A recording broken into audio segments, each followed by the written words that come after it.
get your video, get your picture, but you have it up there for the whole goddamn show. Are you not aware of the people behind you? Like, are you not thinking? Every time I take my phone out at a show, that's all I think of. I'm like, let me be real fucking efficient with it. Let me get this photo, get this video, and then I'm going to put my thing down so that I'm not being a annoying ass bitch to the people behind me.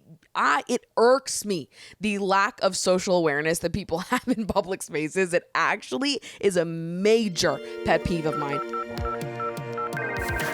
Dude, where are you? Pick up your phone. I'm going to a summer party tonight, and you're obviously invited, so call me back. Okay, love you. Bye.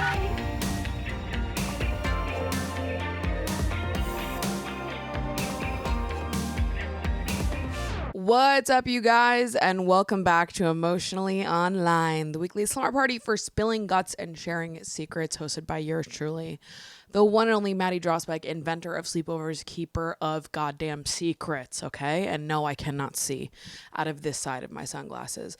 But it's all about the vibes. It's all about the energy you bring to the function. And today I am really coming off a high because last night I saw Lady Gaga at Madison Square fucking Garden, and it was an experience I won't soon forget. Oh my God. I know I'm a broken record. I know that I've said this 100 times over the last 15 years of my life. And to be honest with you, I'm planning on saying it for the next 15 years, for the next 30 years. I'm ready to continue saying this very phrase until I'm in the goddamn grave, but nobody on planet Earth does it the way that Lady Gaga does it. There is no living performer that does what she does. I love Lady Gaga. Hey, guys, can I just say, crazy, but I love Lady Gaga. I understand this is not groundbreaking coming from me, someone who's loved Lady Gaga since 2008, has 3 Lady Gaga tattoos, famously one that I got for free inside of a Chinese restaurant. That's a different conversation for another time. We all have regrets. Listen, I'm not a perfect person. I've seen Lady Gaga live many times over the last 15 years, but every single time I am continuously reminded of why the fuck I love her so much and how lucky I am to be alive at the same time as she is. She is undoubtedly the best living performer that we have today. I'm not taking any rebuttals on that regard. And you know, I would also argue that she is the best living performer of all time. And I'm also not taking rebuttals on that one. I actually don't give a fuck. Like, some of us have taste and some of us don't. I can't help you if you don't. So take your rebuttals elsewhere. I don't want to hear it. I will disagree with everything you say. I don't give a fuck, okay? Coming off a high, leaving this Madison Square Garden show. And I have so many thoughts and feelings about it. Number one, this is a nice reframe that I'm doing. I love that more and more people are ready, willing, able, and excited to go and appreciate the musical stylings of Miss Lady Gaga, Miss Stephanie Joanne Angelita Germanotta, if you will. I am so excited that so many people at some point in time, I think it was around when she did the Sound of Music tribute, around the time of A Star Is Born, with the Tony Bennett collaborations, Million Reasons, Now Die With a Smile. People love to acknowledge and love to chit chat about what a fucking vocalist Lady Gaga is. And dude, I could not agree more, okay? Lady Gaga has some goddamn pipes. She is an incredible singer. She is an incredible live singer. And she is a wonderful person to go see. She is well worth the money you pay for a ticket to her show. Not only for the vocals, but for the performance that she puts on. I love that there are so many people that want to go see her. And that has always been true, but it has felt especially true now. Listen, I love that so many people want to go see her. Little monsters and normies alike, okay? All about that. And also, I'm about to kick some of you bitches in the head. We'll get to that. There is nothing like hearing a Lady Gaga live vocal performance. She's just incredible. And it's only heightened by the fact that she's giving you such perfect vocals while she's doing the hardest choreography you've literally ever seen in your entire goddamn life. And she doesn't falter for even a second. Her voice doesn't crack. She's not out of breath. She is literally the greatest athlete of all time. She is literally, I don't care who the fuck you root for. Tom Brady, who the hell is that? Lady Gaga, the best living athlete of our time. I'll say it. Fuck, sue me. I'll fucking say it. The endurance that woman has is unbelievable. Also, I am in awe not only of Lady Gaga's capacity in that regard, but all of her dancers. These are the most talented people on earth. I understand I keep saying like everything I'm saying is to the umpteenth degree, but that is how I feel. I'm not exaggerating. Her dancers are so talented. And I think what I loved a lot about this tour specifically is how much the choreo and the involvement with the dancers really felt like a moving community, one unified moving body of artists rather than Lady Gaga and her dancers. They really felt quite unified in the way they choreographed and designed the show. I think Gaga does an incredible job of giving her dancers their flowers. I love that they do a final bow all together. I love that they ran credits in between when you're waiting for the encore. You actually see everyone's names on the screen on stage. I think that's sweet. I like that. I like that there are real moments that make all the other elements of the show, all the other people that make this show happen, give them their moments as well. And it's not like Lady Gaga and us, Lady Gaga and the House of Gaga. It's like we are all a part of the House of Gaga. Obviously, everyone's here to see Gaga, but it's not like, I don't know, when you're watching it, it doesn't feel so separated. It really feels like one cohesive moving body, which I love. I think that is fucking incredible. And comparing this tour to the other Gaga tours that I've seen, which is all of them except for Born This Way, because my show got canceled because of Gaga's injury, which means I'll never get to see my favorite song live, and that's okay. That's neither here nor there. Maybe someday I will hear Marry the Night live, but until then I won't. And to any of you that were at the MSG show a couple days before mine, in which she did Marry the Night on piano as a surprise song, you can go fuck yourself. And I will be haunting Miss Lady Gaga because of that, because of the crimes that she's done to me. Okay? This tour, in comparison to her other recent tours, I think is one of the stronger ones.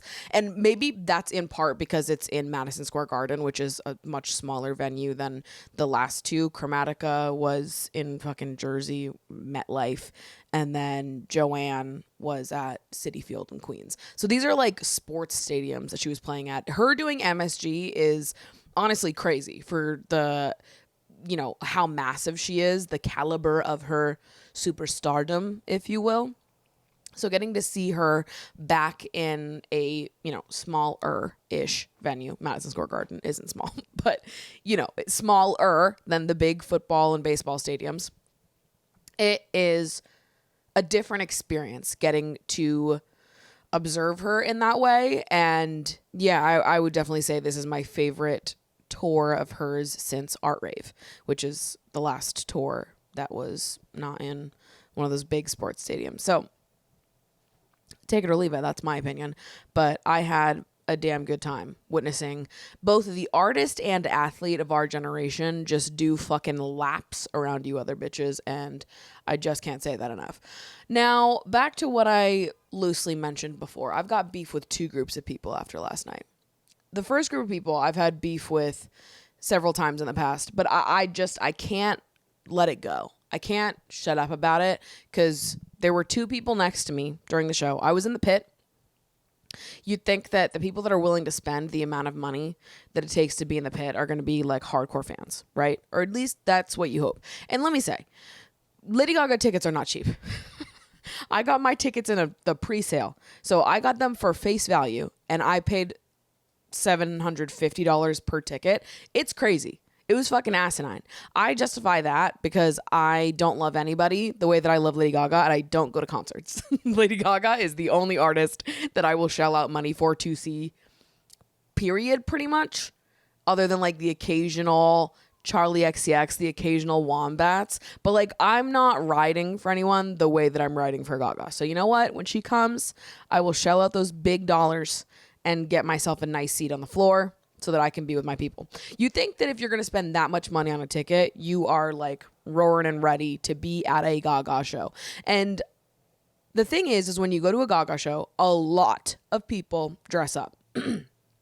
They dress up as Gaga in outfits inspired by Gaga, or just like outfits inspired by the current era, the mayhem of it all. I felt like this tour, at least the night that I went to, and I heard this from some of my other friends who went to earlier nights, there were way less people dressed up and way more normcore ass people in that crowd, which again, that's fine. Loving that so many of us are enjoying the vocal stylings of Miss Lady Gaga. What I'm not loving is the people that are on their goddamn phones recording for the entirety of the show. And I understand this is a take of mine that brings me like, you know, so close to that like boomer take of everyone. You're always on your fucking phones and put that thing down and experience the world. I get it. This is the take of mine that brings me like, you know, the line between that and me right now is razor fucking thin. I get it. And also, I feel uniquely equipped to deliver this piece of criticism as someone that is on my phone 24/7 and does videos for a living. Okay? I feel uniquely equipped to criticize people for being on their phones too much and for recording too much as someone who is on my phone too much and records too fucking much. Okay? I feel uniquely equipped to say, I know where the line is. Because it's my job to know where the line is. All right? The two people next to me during the show, when I tell you, they did not put their phones down for even one single solitary second. I don't think that they looked at Lady Gaga with their own two eyes the entire show. I think they were looking at their screen, looking at her through their phone the entire time. That's crazy. Hey, that's fucking crazy. My philosophy on like phones, pictures, videos at concerts is and always has been that you got to get in there, get what you need to get, and get the fuck out. There is no reason why you need to record the entire fucking tour. I don't even really believe there's a reason you need to record the entire fucking song. When I'm recording videos and like little clips for myself to look back on later on, I'm literally pulling my phone out for between 10 and 30 seconds maximum, taking a little clip and putting it away. Getting my little photo and putting it away because I want to experience the show and I want to have a little memory. I'm not anti-phone at concerts. Take the picture, take the video, and then put it away. Some of you guys just don't know boundaries with your phone. You don't know where the line is, where it becomes a nice way to save a memory and when it becomes taking yourself out of the moment.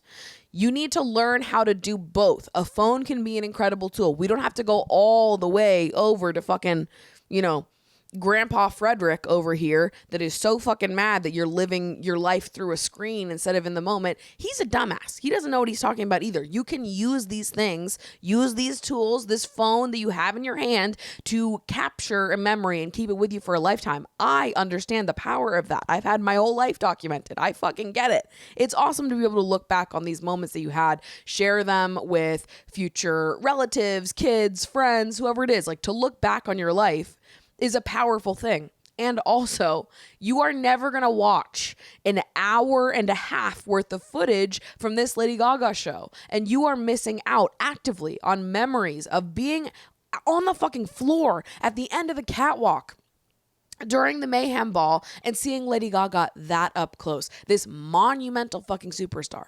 I don't get it. I just don't get it. Hey, sorry, don't understand. I'm there to enjoy her performance, to see her show, to, you know, and ooh at the fact that literally my favorite person in the world is mere feet in front of me. I'm not there to look at the whole show through my screen or through the screens of the people in front of me. That's why they were pissing me off, because we were to the right of the catwalk and they were to the left of me. So when I was looking at the stage, I see their dumbass fucking phones in every goddamn clip. And I'm 5'3". I am short, okay? So already when I'm going to a concert, I'm accepting that I'm going to have to be peering through on my fucking tiptoes of every goddamn person. I get it. This is the price I have to pay as a short person, okay? Pity me. But it pisses me off even more when I have not only the people's bodies to peer through, which is like fine. this is the cards I've been dealt in life. But then you make it a little bit harder by putting your hands and this dumbass phone above your head, which again, I wouldn't care if it was for a couple of seconds. Get your video, get your picture, but you have it up there for the whole goddamn show. Are you not aware of the people behind you? Like, are you not thinking? Every time I take my phone out at a show, that's all I think of. I'm like, let me be real fucking efficient with it. Let me get this photo, get this video, and then I'm going to put my thing down so that I'm not being a annoying ass bitch to the people behind me. It irks me, the lack of social awareness that people have in public spaces. It actually is a major pet peeve of mine. And you know, you're going to have people that are like, well, I paid this much money for a ticket, so if I want to record the whole thing, I fucking can. And to that, I say, you are fucking annoying. You are fucking annoying. Like, okay.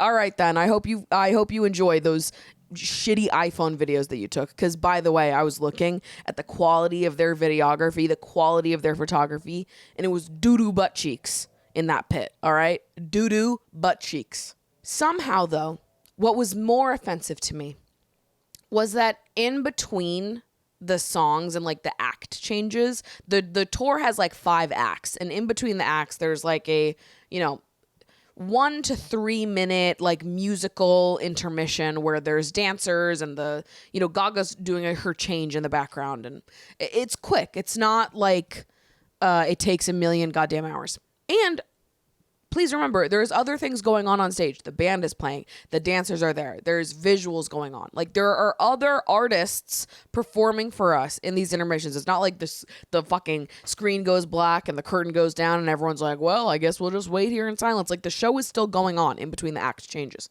when Gaga's not directly on the catwalk. But literally the second she left the catwalk, they would open up their phones and start editing their shit on Lightroom. And I wanted to start swinging helicopter style.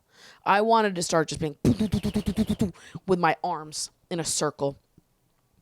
I can't with that. Hey, what the fuck? This is the second time that I've witnessed that this year. The first time was at the fucking movie for when we saw the 28 Days Later in theaters for the influencer screening, and there was a Q&A before, and I talked about this on the show, where there was an influencer sitting in front of me who had taken photos, and while the movie's going is sitting there fucking editing them. Are you dead the fuck ass? Like, when I tell you, no one gives a shit. Your followers don't give a shit. I don't give a shit. No one gives a shit. Like, what?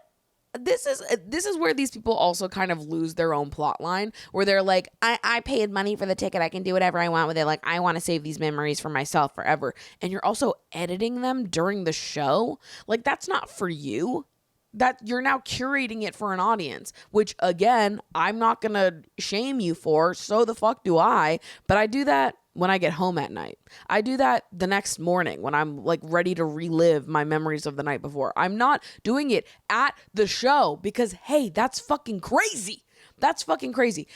And it's not only just when Lady Gaga wasn't on stage, it was when she wasn't on the catwalk. So when she walked from the catwalk back to the main stage, they're like, guess it's time to Lightroom. Guess it's time to Lightroom it up. I'm like, I hate you.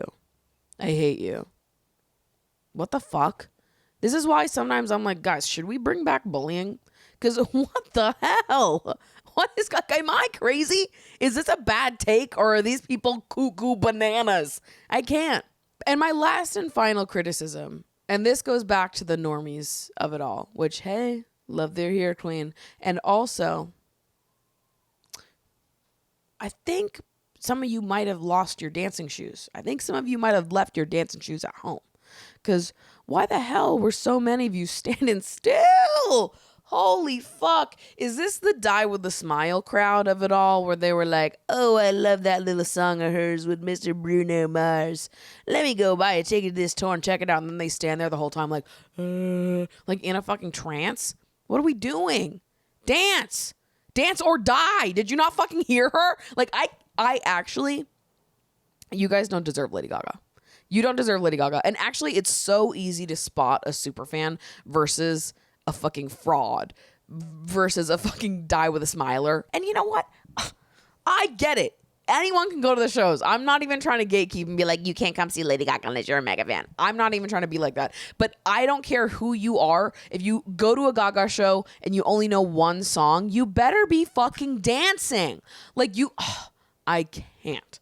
When I tell you, in the rows in front of and behind me, it was me and one guy in front of me that was dancing. And we kept looking at each other and I was like, I see you, you see me. And even at one point he turned around and was like, can you see all right, queen? And I was like, you know what? I can just fine, but thank you for asking. All right. Notice how he didn't ask any of you other bitches. All right. Because he sees me and I see him and we're in alignment. We're the only two people dancing in this fucking section. I can't. I literally can't. It's just angering to me because Gaga is giving us one of the best performances I've seen her do. This is one of her strongest tours in so long. She's fucking incredible. And sometimes I feel like the audience doesn't match her. And it's not the fans. Let me say that. Because you can see the super fans. And the super fans are dancing. But you have so many goddamn normies. We need to get Die With a Smile off the radio. We need to get it off the radio. I keep saying that I need Gaga to start betraying the general public. I need Gaga to start taking those singles off the fucking set lists. Particularly the 4 lead singles from the Fame. I think we can start cutting those. Can I say that? Is that crazy? I have seen those songs performed live enough times. I don't need to see Paparazzi live ever again. Like, we don't need all 4. We don't need Just Dance, Poker Face, Love Game, and Paparazzi. Like, pick 2. Pick 2, leave the other 2. I believe we need to start betraying the general public and giving the super mega fans what they want. Get rid of Paparazzi and give me Dance in the Dark. Get rid of Poker Face and give me Marry the Night. Get rid of Love Game and give me... What else do I want? Get rid of Love Game and give me Heavy Metal Lover, okay? What the fuck am I even stuttering for? Like, I need us... collectively, hey, Lady Gaga, if you're listening to this, I think we need to start betraying the general public more. I need these people to either get with the shit and start dancing and get in their funky ass costumes or stay home. And again, I'm of the belief that everyone should come to enjoy the musical stylings of Lady Gaga at least once in their life. However, you need to not be a buzzkill while you're there. You need to not be a fucking lump on a log at the Gaga show. You need to not be bringing the vibes down, okay? I better see you shaking ass in the pit, or I'm sending you home with a note that you have to show your parents in shame because you were not dancing in the motherfucking pit. And instead you were taking 100 photos and videos and editing them on Lightroom in the middle of the show. What? Sorry, what? Not at Madison Square Garden. Not at Lady Gaga's Madison Square Garden. Some of you need to be punished. And don't worry, it's coming. Your reckoning is coming, bitch.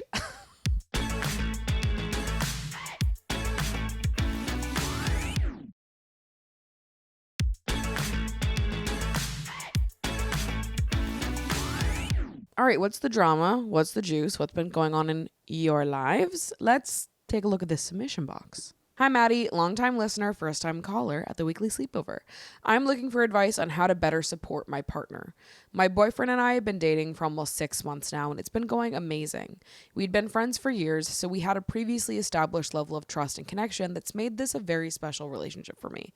And he's been such a sweet and romantic person throughout. When we first started dating, I had recently gotten out of an abusive relationship, and he has been a major support to me while I've been healing from my previous experience. He's been so emotionally healing to me throughout this process, and I want to be that support system for him as well. He's been going through a lot of stress at work, and I can tell it's taking a major toll on him. He's opened up to me about this quite a bit, but I find that I haven't been able to help him in the same way that he's been able to help me. He sometimes seems to be a bit crestfallen after our conversations about this, and his stress has not really been very relieved after opening up to me. I feel like this could be because I don't really know how to balance being supportive and validating while also providing material advice or assistance to reduce his suffering. A lot of his stress comes from being very self-critical, and I try to stop myself from telling him, you're too hard on yourself, but I can't always help it. We're also middle distance, meaning he's a few hours away and I can only see him every couple weekends. So some of my attempts to help him have been hampered by our conversations needing to be over the phone. I've told this to my therapist and she replied that I don't have the responsibility to make him feel better, which is probably true. But I want to, and I feel like it's the least I can do after he's been so helpful to me. Do you have any advice on how to be more supportive to him? Am I feeling too responsible for his feelings? Your big sister insight is very appreciated. Well, I think multiple things can be true at once. Like, agree with your therapist in the sense that it is not squarely on your shoulders to relieve him of his stress and make everything sweet for him. And your value as a partner is not in your ability to, snap your fingers and make things better or find the perfect combination of words and phrases to say to your partner to make everything sweet for them. That is not a job that falls squarely on your shoulders. That's not a responsibility you have to take on. You are not a failing partner if you're not able to do that. And yeah, it just, that shouldn't be something that makes you critical of yourself and how you show up in the relationship. That being said, it's always a good thing to want to learn how to be a better support person for someone that you love. It's always good to be curious about how you can best support someone. And I think that we as a collective community sometimes forget the lost art of just asking. I think that sometimes people feel like they have to intuitively know what to say to someone when something is wrong or the best way to spring into action, a piece of advice to give them. But I think the truth is that everybody needs different things at different points in time and are coming into these conversations when you're talking about stress or something you're going through, looking for a different kind of response. Your partner might not want advice. They might not want you to try to fix what's going on for them. They might just want you to listen and nod your head and say, yeah, that sounds like a lot. That fucking sucks. That might be all they genuinely want. They might not be expecting you to come up with a list of solutions, possible solutions to their problem. Maybe it's a kind of, if it's work-related stress and a lot of it comes from this like internal voice of theirs, maybe they are aware of what the problems are, but there are roadblocks in the way to fixing it right now in this present moment. I feel like a lot of times with work stuff, that is the case, where you're like, upset or stressed out in this work situation, but there's nothing you can really do in the immediate day-to-day to make that better. All you can do is sort of vent, get it off your chest, and then, carve out pockets of joy in your day-to-day life, whether that's, scheduling time to be with your friends, scheduling an alone time, going to see a movie, a concert, doing something you love. Like, it doesn't matter what it is. Sometimes that's all you can do. There's not like an immediate solution you can take. But I think that people feel this pressure to know what people need intuitively and to know without them telling you. And I think that there is a lot of power and missed connection in looking at people you love and asking them, how can I best show up for you right now? Like, what is it that would be helpful for you from me? Are you looking for advice? Do you just want a listening ear? Is it something that you want help distracting yourself from? Like, how can I best show up for you? And sometimes people don't know the answer. And that's when you go, okay, great, let's figure it out together.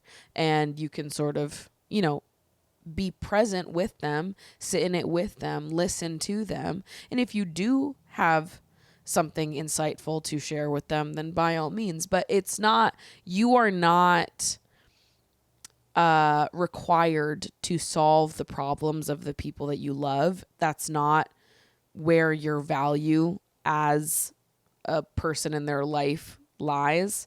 When I come to my friends or my parents or my siblings with a problem in my life, or even when I come to my therapist and I talk to her, I pay her, okay? I come to my therapist with a problem that I'm going through, something that I'm struggling with. I'm not expecting any of those people to give me a solution. I think for me, what I'm expecting is that my friend or my therapist or my mom or my sister sits and listens to me asks me questions and, is just present with me while I'm figuring out and working through it myself. I don't want anybody else to try to solve my problems for me, unless they really magically could. If it's an easy thing where I'm like, oh, I don't know what to do. I have to, figure out a way to get from my apartment to the airport tomorrow. And Uber doesn't exist anymore. It's been eradicated. Like, there's no way for me to do it. And my friend's like, oh, I can drive you. Like, if you can solve my problem, then please do. But if this is something that's out of your control, out of my control, I'm not expecting you to solve it. I'm not even expecting you to give me sound fucking advice if this is a situation that you've never been in before. As a friend, as a support system to me, I'm just asking you to be there for me, to listen, to try to understand me, to ask me questions. That is helpful. Even if it doesn't solve the problem, you help push me along in discovering what I need to do to solve my own problem. I think sometimes there's this pressure to make things all better for people because they have been major to us, and you just want to, wrap them up and make them feel as good as they make us feel. Totally understandable. But there's this pressure to know intuitively what it is that they need without asking that I think is unnecessary. And I think that if you want to be a better support system to your partner, especially when you're dealing with this middle distance, there is nothing wrong with asking them, how can I be a better support system to you while you're going through all of this stress from a distance?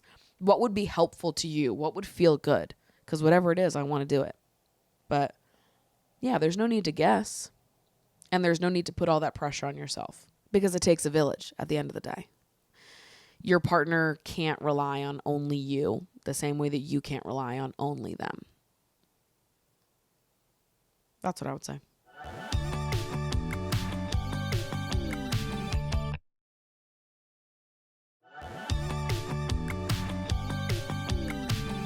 Hi, Maddie. I recently came across your podcast after a friend of mine introduced me to it, and I figured submitting my question here would be beneficial. Taste. Hey, friend who introduced you to this podcast. You're doing the Lord's work. Boots on the ground, exposure of the pod. Love it. You're on my payroll now. My question is, when should you give a person you met on a dating app your social media? I've only recently entered the world of dating apps and haven't moved past talking via messages. I live in a rather small town, so most of the folks I'm talking to are at the bare minimum 3 or more hours away. I'm not a big poster on my socials, and I'm not worried about how people will perceive me because of them. However, something about sharing my social media with another person feels weirdly intimate. Most of the people who have asked me for my socials have been people I've been talking to for less than a week. Some have been even less than 24 hours. It just feels uncomfortable to give a complete stranger my social media without knowing where the relationship will go. Please let me know your thoughts and what you would do in this situation. Honestly, I agree. This is a very divisive, I think it's divisive actually, topic. I think this is something that some people feel really strongly in one direction and some people feel really strongly in the other. My specific relationship with social media definitely informs my perspective here, but I understand kind of all perspectives on this one and whatever people want to do. I'm not personally offended by any of the reasons why people either think you should share social media or you shouldn't. I think the people who are on the should train are, it's the catfish of it all, wanting to verify someone's identity and be a little bit more certain before meeting someone in person. Fair enough. And then to the people who don't want to share out social media because you don't want to share so much of your life and yourself with someone before meeting them and getting to experience that in person, I also understand that. And that's kind of the camp that I fall into. I also don't give out my social media until I've met someone in person. You living several hours away from the people that you're going on dates with maybe informs this a little bit as well. Because it's like, I'm not giving people my social media until after we've met in real life. But when I meet someone on a dating app, I'm usually scheduling a date within the same week that we match. So it's not like there's an extended amount of time where we're talking on the phone because I don't like doing that. I want to meet someone and then immediately take it off the app in person. I don't like all the communication on the phone. But the reason why I don't give people my social media is because there's a lot for them to look at. So if somebody has my Instagram, or yeah, literally just my Instagram, you can find all my other accounts through the Instagram, obviously. But even if I just give someone my Instagram, before meeting me, they can learn so much about me. Before ever having a conversation with me face to face, they can learn about all of my best friends, all of my recent vacations, my siblings. They can hear about my love life online. They can read poetry that I've written. Like, these people get access to a lot of information about me, which is fine. It's just information that I would like to tell people face to face. It's conversations that I would like the opportunity to have myself. Right? I'm fine with people knowing all these things about me. I would just love to also take part in the experience of you learning that about me. I've talked about this before, sometimes feeling like, obviously, I love my job. I love this podcast. I love doing social media and sharing bits of my life in creative, artistic ways. That's fun to me. That is what being a creative, artistic person is, no matter what your medium is. You're sharing intimate parts of yourself in, a creative way, whether you're a musician or you do YouTube videos or you're a photographer or whatever it is. I love doing that.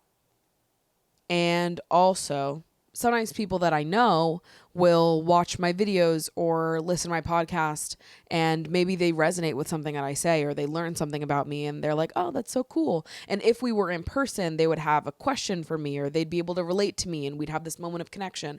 But because they learn this thing while listening to my show virtually, they never bring it up with me, or they never ask me about it because they already know the answer, or they don't want to seem creepy for watching the show. And so I miss out on having this moment of connection with people because they think it's weird if they bring it up with me. And I end up feeling like I'm missing out on all of these moments of connection with people because they're learning things about me off social media that they're then scared to bring up with me IRL. So let this just be a PSA to people. Never, ever be embarrassed about referencing my content to me. If we meet in real life and you come up to me and you're like, oh, when you said this in your videos, or this subject, or you have a question for me or something, never feel weird about it. I feel like so often people will be like, oh, bro, that's probably so weird that I watched that video, or it's probably so weird. I'm like, I feel so parasocial right now. And I'm like, it's actually weirder if you just never say anything to me at all. It's actually way shittier if you learn all these things about me and have all these questions or know the points of connection that we would have. And when we have an opportunity to actually connect on those things, you don't take it because you think it's going to be weird. I make videos and podcasts and do all this stuff so that people listen to them, so that people watch them. It's never weird to me if you say, I watched this thing that you put out with the intention of people watching it. That's not weird or uncomfortable for me at all. What is uncomfortable for me is when people constantly apologize for it. I would rather people just be like, hey, I saw this thing that you posted. I saw this topic that you were talking about on the podcast. I have so much to say about that, and I'd love to get into it with you. And I'd be like, let's fucking do it, bestie, because I love nothing more than getting into it with people. But I think that sometimes people that know me in real life will do that. Well, they'll listen to the show, watch my videos, but then never actually tell me about it. And I would just love, specifically with the people that I'm dating, I would love the opportunity to be a part of the process of them getting to know me, and not them get to know me through these pre-recorded videos that I have of myself, which are, some of the same stories that I'm going to tell them. Obviously, you can't learn all about me through the parts of me that I'm willing to share. There's obviously so much of my private self that they're going to get to know through me directly, but even parts of my public self and like stories that I've told on this show that I would love to tell a partner in catching them up on all of my fucking lore, that like I would love to be in the room with you telling you that story live. Like, I don't want you to watch this recording of me talking about it. I just want to tell you and me be involved in that too. Does that make sense? Like, sometimes I just feel like I'm being robbed of these more intimate moments if people watch too much of my content when we are seeing each other, getting to know each other for the first time. I love when friends and people that I know watch my videos. I just hate when people don't talk to me about it, but they want to. You know what I mean? If you have something to say, please say it. I love it. I love talking to you. I love experiencing those moments of connection and similarity and everything with you. Let me in. Let me back in. It's like I'm there, but it's an old version of myself, a past version that pre-recorded this thing and edited it to send it out to you. And you have a response to it, but you don't want to bring it up with me because you think it's weird. It's like, actually, it's not. Anyways, eventually I give people my social media because it's a big part of my life, and I do want the people that I'm dating to know about it and to watch it and to understand what it is that I do and how important it is to me, and to just know my passion and know what it is that I do with my day-to-day life. Like, I want them to know this side of me. I just don't want them to use knowing this as a replacement for actually getting to know me. So in early dating specifically, I don't give up my social media until we've met face to face. And even then, I don't bring it up. So if someone else, I could go like 3, 4, 5 dates and not exchange social media, because to me, it's not, I would like to go as long as possible without exchanging social media. If someone did ask me after we met in real life, after one date, I would give it out if somebody asked me for it, but I would probably also vocalize to them that I would prefer. They can obviously go watch, go take a look. I'm not telling you don't. You can watch whatever you want to watch. And also, I would love the opportunity to introduce you to me and tell you about all of these stories and moments in real life. So go ahead, take a look, take a peek. I would just hope that you don't overindulge in my life virtually, because I would love to have those moments with you myself.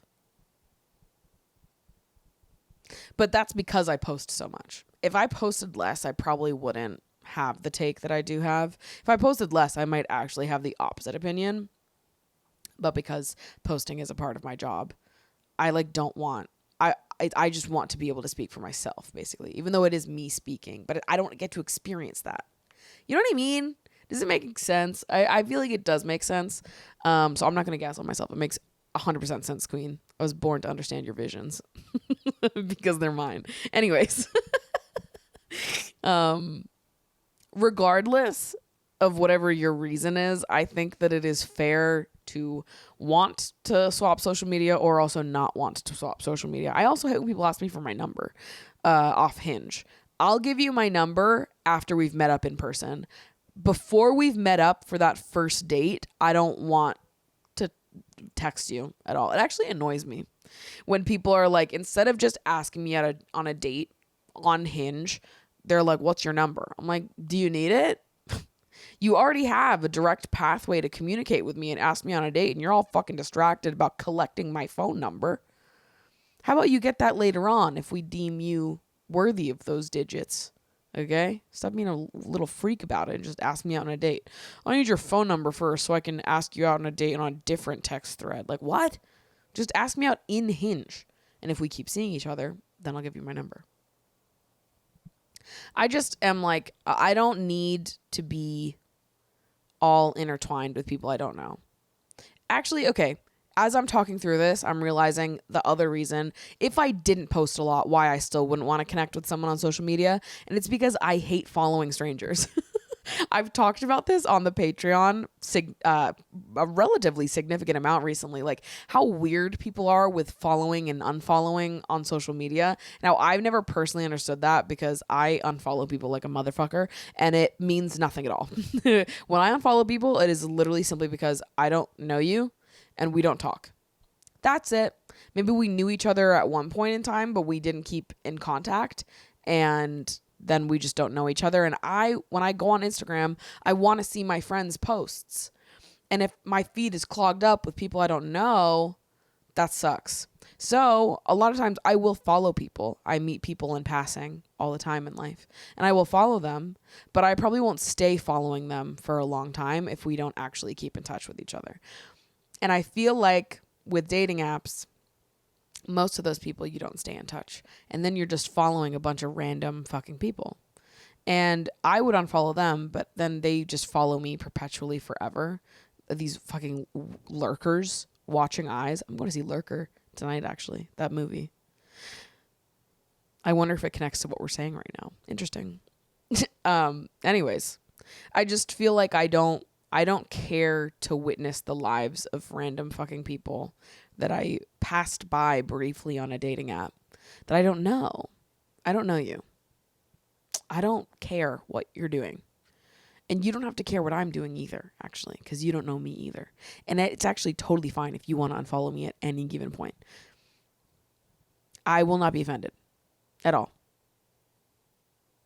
So I don't want to connect with someone on social media and be kept up to date on their life.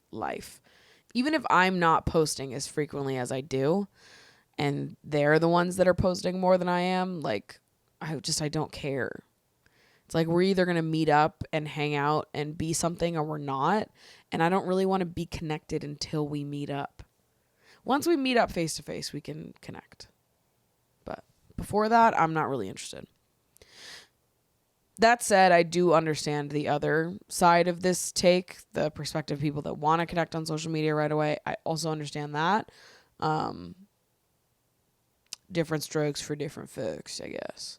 But if you don't want to share social media, you don't have to. It's really whenever you feel comfortable. It doesn't really matter what I think or what the majority of people think. If you are not comfortable giving strangers that you meet on dating apps your social media, you absolutely do not have to. Doesn't really matter what other people think or don't think. So this response could have been much quicker than it actually was in practice. I don't know how to trust my young heart. I've dated someone recently who is 5 years older than me. I'm 22 and he's 27. I am often a really guarded person because I'm so scared of the complications and vulnerability of opening up, but also scared of hurting myself in my naivete.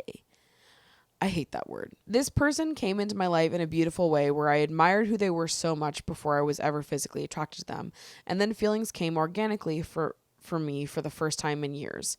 They made me feel so comfortable and safe, but they were going away traveling as we got closer, and I decided I wanted to follow it through as a way of honoring that I was opening up, and we slept together after our second date the day before he left to travel.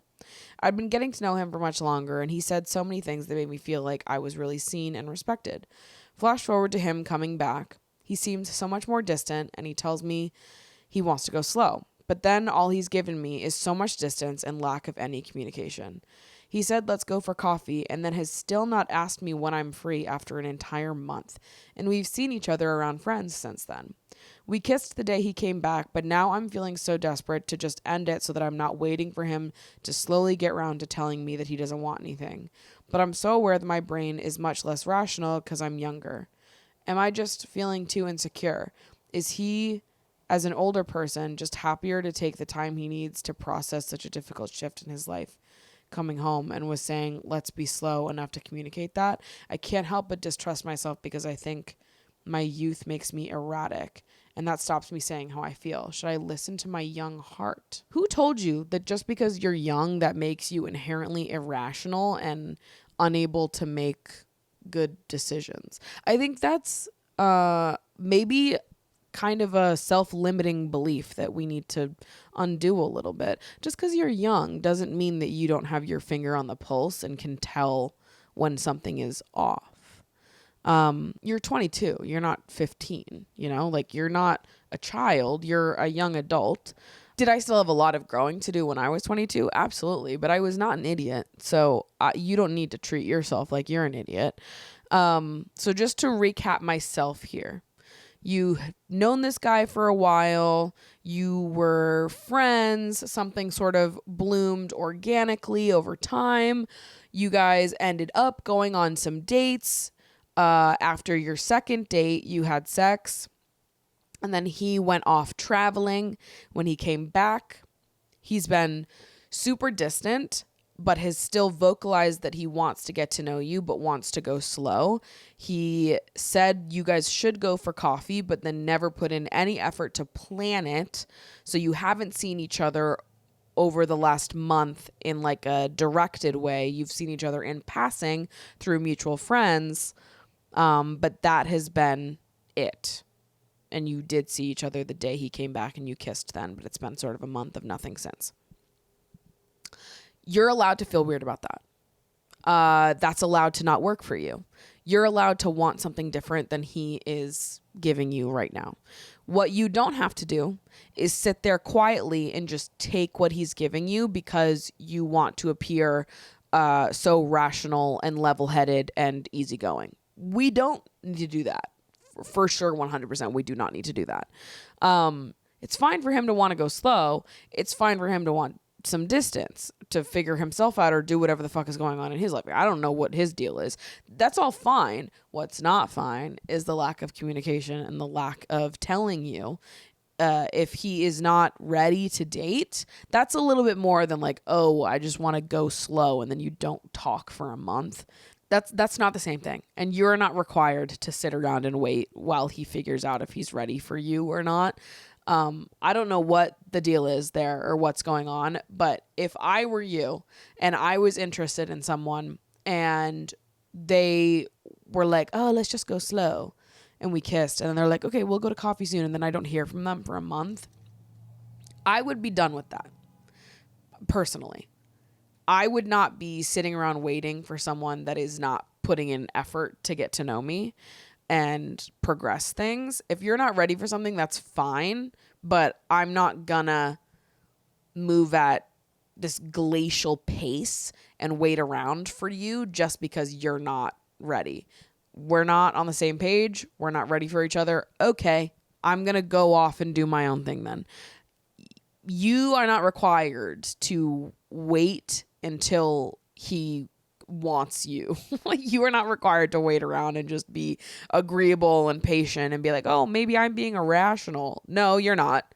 It's actually super normal person style to, when you are getting to know someone and you've had sex with them, to want to talk intimately more often than once a month. That's actually super regular person style. So stop telling yourself that you are less rational. Let yourself have an opinion. Let yourself really deeply know and understand what it is that you want and analyze whether or not this person is capable of giving it to you. And know that you don't have to wait around for anyone to be ready for you. I wish that I could drill that into my younger self's brain. I wish that I could go back in time and tell past Maddie that you are not of any obligation to wait around for someone to be ready for you. Just because you have all of these positive memories together and they made you feel so seen and understood and cared for, all of those things can be true and you can still be completely wrong for each other. And I think sometimes you just have to accept that things have taken a turn. And what we thought it was at first, what we hoped it was at first, is maybe not what it is right now. And that's okay. And also, you don't have to wait for that thing to change. I would actually encourage that you don't wait for that thing to change. What's meant to be will be. We don't have to wait around for things. If it's going to happen, it will, regardless of how long we, wait around for it to happen. But stop telling yourself that you are too young to come to these conclusions yourself. It sounds like things were really beautiful before he, traveled, came back, and he's been super distant. But you are recognizing a shift in behavior. You are recognizing something has changed. Don't gaslight yourself into thinking that it hasn't and telling yourself that you're being over dramatic or irrational and just letting him take the lead entirely. What the hell? No. Something is off here. Something doesn't feel good. So let's address it head on and make sure that you are really being matched by the people that you're seeing intimately. With that, I'm going to throw it on over to the post show. So if you're interested in hearing more from me, you can head on over to the Patreon, where I do an extended post podcast after show where we chat about even more things that I don't want to talk about on the main pod because they're just too goddamn juicy. So come join me over there. Would love to see ya. Mwah. See you next week.